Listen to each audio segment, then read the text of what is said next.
اعوذ باللہ من الشیطان اللعین الرجیم بسم اللہ الرحمن الرحیم مومنین تو فیال مدد السلام علیکم۔ عالم کا اس وقت جو نظارہ ہے وہ آپ دیکھ رہے ہیں، جو حالت ہے اس کو دیکھا جا رہا ہے۔ اللہ کے رسول ہادی برحق سرکار نے فرمایا صلی اللہ علیہ وآلہ وسلم کہ من مات ولم یعرف امام زمانے ہی مات میتۃ جاہلیہ، کہ جو اپنے زمانے کے امام کی معرفت کے بغیر مرا جاہلیت کی موت مرا، یعنی اس نے نہ نبی کو پہچانا نہ خدا کو پہچانا، اس کا کوئی دین نہیں، اس کا حکمت سے حقیقت سے دور دور تک کوئی تعلق نہیں، اپنی خلقت کے مقصد کو نہیں جانتا۔ ایسے میں دیکھیے کہ جو مغرب سے ہو رہا ہے وہ سب اپنے رابر اس ایک آنکھ والے کے انتظار میں اس کا رستہ ہموار کر رہے ہیں، اور ہم اپنے وقت کے امام کے انتظار میں ہیں کہ وہ اپنے عدل کی تلوار سے ذوالفقار سے زمین کو عدل سے پر کر دیں گے، جس طرح وہ ظلم سے بھر چکی ہوگی۔ فجور ہوں گے اور وہ تقویٰ لائیں گے۔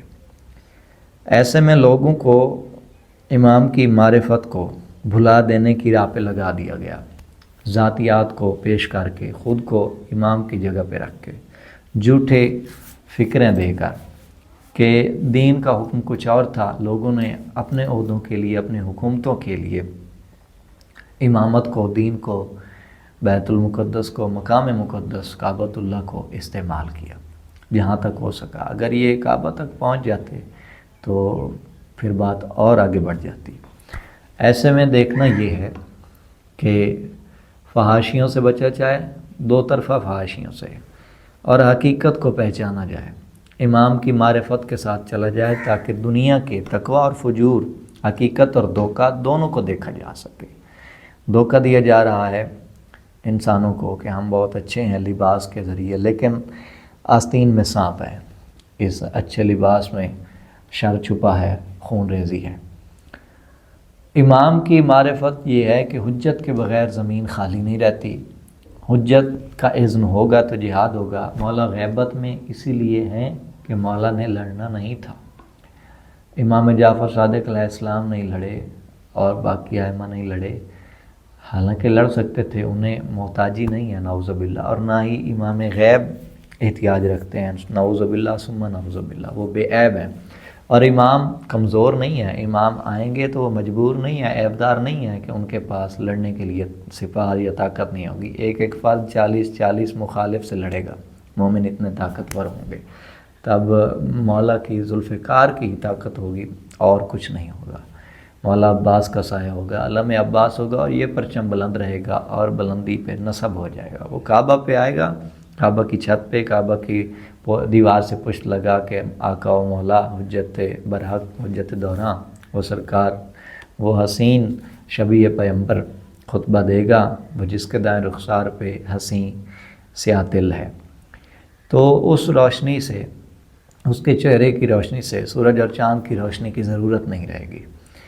وہ ہے امام، اس کو پہچاننا ہے، اس کی ذات کی اقتداء کرنی ہے، انہی کی اطاعت کرنی ہے، انہی کی ذات کی اقتداء اتباع کرنی ہے، انہی کو ولی ماننا ہے، ان کی سرپرستی ہونی ہے، بندوں کی نہیں۔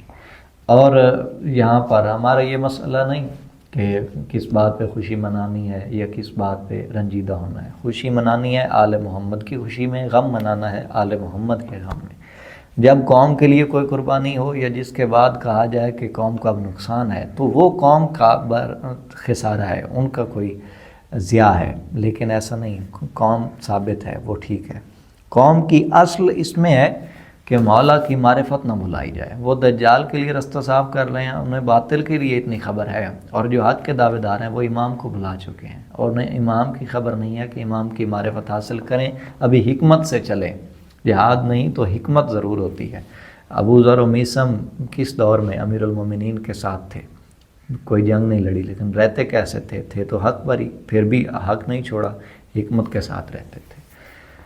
ایسے عالم میں جوش و ولولے کے ابال سے کام لینا، فکر سے کام نہ لینا، حقیقت سے، یہ سراسر نقصان ہے، اور یہ تفریق اور انتشار پیدا کرے گا، اور لوگوں کے سامنے دہشت گردی سے پیش آنا کہ ہاں ہمارے لیے تم رو، ہمارے لیے افسوس کرو، اس طرح سے پیش آنا، لوگوں کو ڈر لگے کہ اگر ایسا نہ کہا جائے تو یہ مارنے پہ آ جائیں گے۔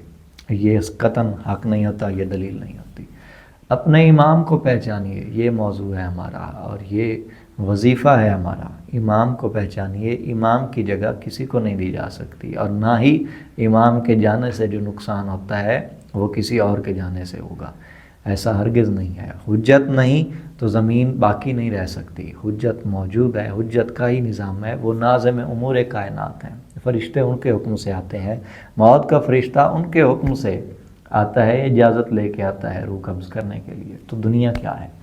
تو دوسری کربلا کہنا، دوسرا حسین کہنا، وقت کا امام کہنا، امام صرف وہ ہو سکتا ہے جسے اللہ نے امام کہا ہے، مقرر کیا ہے، تو باقی کوئی امام نہیں۔ آیت اللہ وہ ہو سکتا ہے جو منصوص من اللہ آیت اللہ ہو، جسے اللہ نے آیت اللہ بنایا ہو، جو ہر وقت ہر حالت میں ایسا نہ ہو کہ مسجد میں جا سکے، حرم میں جا سکے، وہ آیت اللہ نہیں ہوتا۔ اس لیے وقت کے امام کو پہچانیے، ہمارا موضوع امام ہے، بندوں کو امام کا درجہ نہ دیجیے، نقصان ہوگا، آپس میں تفرقہ مت پیدا کیجیے۔ السلام یا علی مدد۔